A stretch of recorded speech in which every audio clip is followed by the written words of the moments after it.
What a gritty effort by the Golden State Warriors, led by Stephen Curry with his 36 points, 9 assists, and 7 rebounds. Well, how about Buddy Hield and GP2? Gary Payton II with 13 of his 16 coming in the second half. And the Warriors take home game number 3 to take a 2-1 series lead against these feisty Houston Rockets. And we welcome everybody to Toyota Warriors postgame live here at the Gatehouse, where Dub Nation is fired up here at Thrive City with Festus Azzi, the NBA champion, the pride of YLZ, Decatur, and the Hall of Famer Chris Mullin. Steph Curry got going, of course, in the second quarter, and they do this all without Jimmy Butler, Fezzi. No Jimmy Butler tonight. It means no problem for the Warriors because everybody had to step up. I love what the role players did, and it all started with Jonathan Kuminga going against the head of the snake for the Houston Rockets, Jalen Green. He did a great job on him all night long, held him to, what, it was 9 points? 9 points, 9 points all night long, and that's really important. And when you go from there, you got Buddy Hield, 5 for 11 from the three-point line. I thought the player of the game tonight, if it wasn't for Steph Curry, would be Gary Payton II. He did an incredible job, hit big buckets, was hitting points in the paint. But Steph Curry tonight, he put the Superman cape on, and all night long, they got a huge dose of the babyface assassin all night long, the Houston Rockets. They couldn't do anything with it. Zena, how about the hustle categories that flip for the Golden State Warriors? We discussed this in pregame. The rebounding, the points in the paint, the 50-50 balls. It seemed like that all went the Warriors' way tonight. It was awesome to see. Number one, the Warriors get back to their three-point volume. 45 shots in comparison to just 28 shots for Houston Rockets. That's more in line with what you saw throughout the regular season. Then you're looking at the points in the paint. You think about particularly not only points in the paint, but restricted area. The Warriors 13 of 18 in the restricted area. That means motion offense. That means open shots. That means you are finding your teammates open under the basket. That's a way different ball game than the last two that we've seen. Yeah, I thought stamina and endurance was a key factor. They win the fourth quarter 35-22. They break 100 points, which has been hard for them to do against the Rockets. They get 26 assists. Steph Curry gets 23 field goal attempts, 13 threes. So I thought the offense really took over in the fourth quarter. And they lost the first quarter by 4.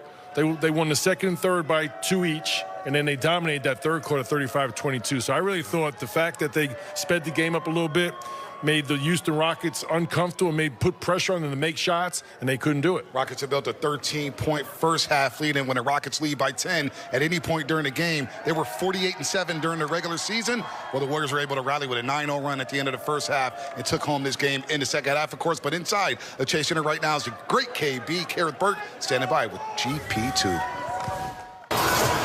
Gary, what did you guys do so well in the fourth quarter to devastate the Rockets? We got stops. Talked about getting stops and converting them, take care of the ball. When we take care of the ball, it's very hard to stop us. So that's what we did. We got stops and converted them. Yeah. For the last 2 months, you guys have been talking about the impact Jimmy Butler has on winning. You had to play without him. What were the adjustments? Protect Jimmy at all costs. Have Jimmy's back. When he gets back, be ahead. So tonight we did that, had his back. Everybody stepped up and made huge plays down the stretch. And now hopefully we get him back for game 4. Yeah. All right. A high-scoring, heavy-minute game from Steph Curry. What did he pour into this game? Being Wardell, we get him open, we get him looks. And most of the time he's going to knock him down. So we can continue to just get him looks. Crazy things happen. And for you scored 9 consecutive points in that fourth quarter. What was the defense giving you? Were they occupied with 30? Yeah, they want to put a big on me, so just make them run. Yeah. Congratulations. Thank you. Thank you. A nice bounce-back game from Gary Payton II. He finished with 16 points, 13 coming in the second half, cutting to the basket, some nifty finishes with his left hand, 7 of 9 overall, and they don't win this game without GP2 and the team defense here. But let's pick up the crunch time tape because this game was nip and tuck. A fascinating playoff game. Reminded me of the 90s, Mully. This was back and forth. This is the type of ball I like, Zena. As we get here, 84-83, Rockets up by 1, and there's one of those finishes right there, Fezzi failed. GP2 going to the rack. Such great chemistry he has with Steph Curry. You see Steph Curry getting doubled, and GP2 is an excellent playmaker off that double team. He gets in that pocket, gets an easy play, and watch GP2 hit these threes in the crunch time. Really big 3 there to sieve the Warriors up 4, and then from there, the Warriors just continue to make plays. And it was important for GP2, Zena, to hit that corner 3 because earlier in the quarter, he was passing up open 3-point looks, which was bogging down the offense. He takes that corner 3 with complete confidence. In a half-court offense, you have to make defenses respect you. That's the only way you're going to keep spacing for your team. If an opposing defense is just clogging up the paint.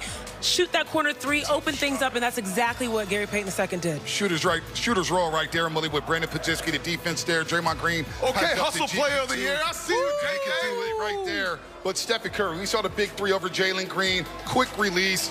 Stephen Curry's getting blitzed, doubled, grabbed. He did what he had to do, but he put on that cape, and this is why he is the franchise, Millie. 36, 9, and 7 for the Chef. Well, yeah, high efficiency. I thought he played a beautiful game. You mentioned 36 points, 9 assists, 7 rebounds. But Bonte, how many gravity assists? Yep. Because all those straight line drives by GP2, they're doubling Steph Curry at half court, giving basically a free run to the basket, and then GP2 making those layups. Now all of a sudden he's got his confidence, knocked down some three-point shots. But it's incredible the offense he generates just by, drawing those double teams. I thought the Warriors are much better tonight, playing early in the shot clock and being aggressive and then getting back to Steph. You mentioned Steph only have 2 points in the first quarter. They're only down 4. So the other players being aggressive made the Rockets defense pay attention to them. As the game wore on, Steph just put on a show. No doubt, 3 points in that first quarter. He had a big impact on a 9-0 run to end the first half and get the Warriors within 3. And you see the numbers there, a game high, 12 of 23. Remember, in the first 2 games, he was only able to get up 9 3-point shots in each of those first 2 games. He gets up 13 3-point attempts tonight. Zena, the 9 assists to 2 blocked shots. And he surpassed Tony Parker as he's now in the top 10 of all-time postseason scoring. Look, Batman was rolling solo tonight and was loving it. But what I love tonight, most importantly, when you look at game 2 versus this game, Steph Curry was getting off the ball quick.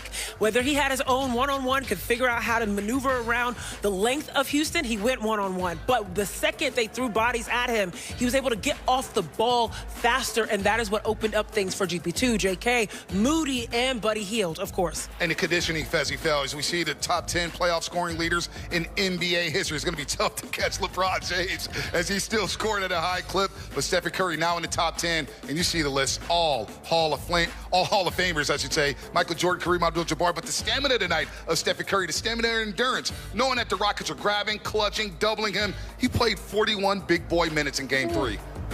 Bonte, this was a game. This was a win. But this counts as like 2 wins, I feel like, for the Warriors. This was a huge opportunity for the Houston Rockets to gain some momentum. No Jimmy Butler. But Steph Curry put on that cape, and what that looks like for the Warriors is he did everything. You saw the box score. You saw 9 assists. You saw 7 rebounds. You saw 2 block shots from Steph Curry. He was not going to let the Warriors lose tonight. And in a big game like this brings a whole lot of confidence to that locker room.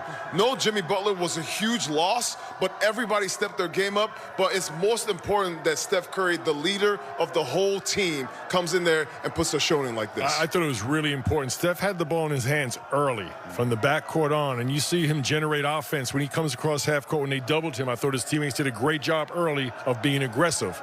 You watch those clips, those shots were taken 11 seconds on the shot clock, 14, 13. Steph had the ball in his hands early and often, and sometimes they didn't have to run offense because they just doubled him at half court, and when they didn't, he made them pay every time. So when the series is tied at 1 game apiece, the winner of game 3 wins 74% of the time in a best-of-7 series. And now without Jimmy Butler, the others get some confidence. Zena, the Podziemskis, the Moody's, even Jonathan Kuminga, even though he played less than 17 minutes, getting some burn out there against a tough, gritty Houston Rockets team. Now they have to feel good knowing, hey, we can win a game or 2 without Jimmy Butler. I'm really happy that Festus talked about that. That is a mental aspect that going into this game, Fred VanVleet said, you need Jimmy. You can't beat us without Jimmy. At least he alluded to that. Well, tonight the Warriors have shown we need Jimmy. You sure that's what you need? Because we had motion, offense, we had transition, buckets, we had defense, one-on-one, ISO ball, whatever you wanted, we were able to find our spots, and the Warriors showed up.